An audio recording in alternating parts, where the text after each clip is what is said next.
this process has gone on for so long that it's easy to forget sort of why CodeNEXT is here in the first place. And that's because we have a shortage of housing, and we have the affordability crisis that goes with it. We now find ourselves in a situation where new and old residents alike are competing over a stock of housing that has been intentionally limited. There's no good reason not to allow townhouses, row homes, fourplexes, and apartment buildings in all parts of the urban core. I don't want this guy or his older sister to grow up in an Austin that excludes people from living here just because they can't afford a large lot single-family home. Austin isn't a small town anymore, and we need to stop letting our land development code pretend like it is. The current code is 30 years old. Definitely we need update. Our current code has turned housing into which is a basic human necessity, into a rare, precious resource, particularly in desirable central Austin neighborhoods with powerful homeowners associations, which have pushed development to East Austin and the periphery, which has exacerbated gentrification. We don't have a policy mechanism to keep rich people from moving here, but we do have a way to add enough homes for everyone who wants to live here so that our wealthiest community members don't outbid everyone else. I would love to see a simplified land development code that legalizes more affordable housing types in all of Austin. Things like townhomes, things like duplexes, fourplexes, because those provide an entryway for people to move into my neighborhood, right? Fourplexes and row homes should be legal everywhere.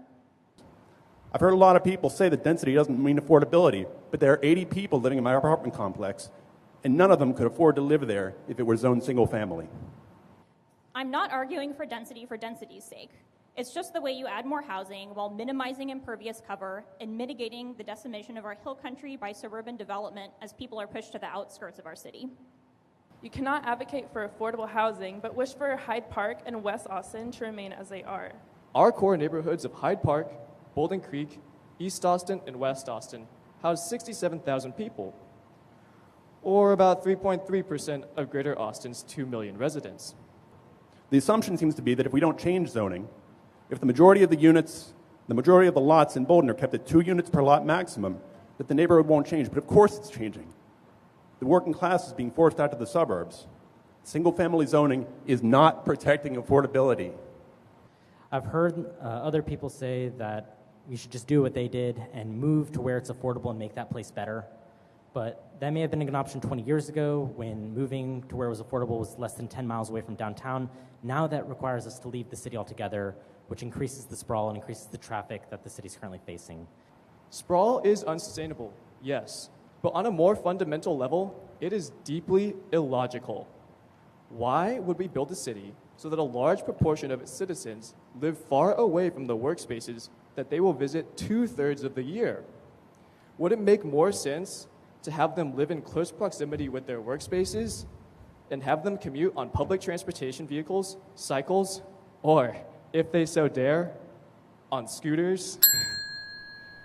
Anyone that's part of a neighborhood, whether teaching in the schools or working behind a cash register, deserves to live here, and it's our responsibility to make that possible. To have an inclusive Austin for everyone, where you and I can stay in the city we love and afford to live here, we must attack these problems by eradicating exclusionary zoning tactics, such as compatibility standards, setbacks, and minimum lot sizes that make it illegal to build condos and apartments. I support CodeNEXT, but I think the F-25 is kind of a, so like, what's the point? We want to move forward, but then you put F-25 on my property. Density on the corridor seems to be a pretty consensus issue that in order to be compact and connected, like Imagine Austin says we need to be, we have to have density on the corridors. The current and the proposed compatibility rules, they really undermine this density on the corridors. I mean, who here is pro-demolitions? I didn't think so. To escape this continuing cycle in a growing city, R2 has no business being within a quarter mile of a corridor.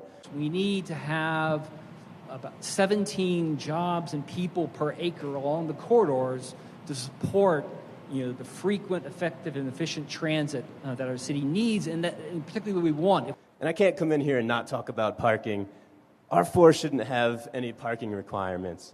If we say we care about the environment and affordability, we shouldn't mandate that every lot have its own personal road and personal pavement. And needless to say, this pavement is to house a luxury item. This pavement replaces trees. I mean, who here is anti-trees? I didn't think so. When you look at it, parking lots, they don't employ any people. They increase a lot of impervious cover, and they encourage drunk driving if you're at a bar. So if we're going to put something in the code that is going to hurt employment, is going to increase our risk of flooding, and is going to encourage drunk driving, I think we deserve a better answer than we're just copying what Dallas does. We can debate the content of the CodeNEXT, but I think we definitely need new codes. As the head of a homeless nonprofit once said to you a year or more ago, the answer to homelessness is more housing. And it turns out that's the answer to everyone who wants a house.